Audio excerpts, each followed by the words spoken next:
Sementara itu, meski kondisi udara belum membaik, siswa SMP di Merangin Jambi hari ini tetap masuk sekolah. Mereka belajar di tengah pekatnya asap kebakaran karena tidak ada instruksi libur dari pemerintah setempat.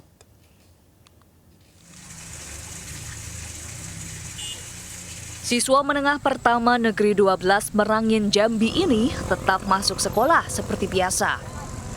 Padahal, kabut asap karena kebakaran hutan dan lahan gambut semakin pekat.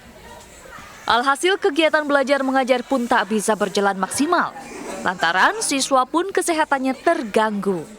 Hampir semuanya mengeluhkan mata perih dan batuk.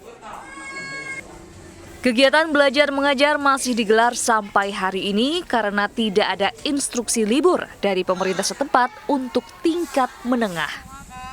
Rasa terhadap kabut asap dulu. Mata jadi perih, susah nafas, belajar jadi nggak berkonsentrasi. Sudah ada diliburkan oleh pemerintah belum untuk SMP ini? Belum ada.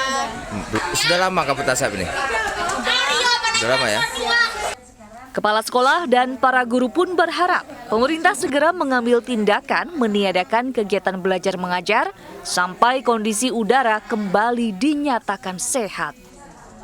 Dari Merangin Jambi, Nanang Fahru Rozi, iNews melaporkan.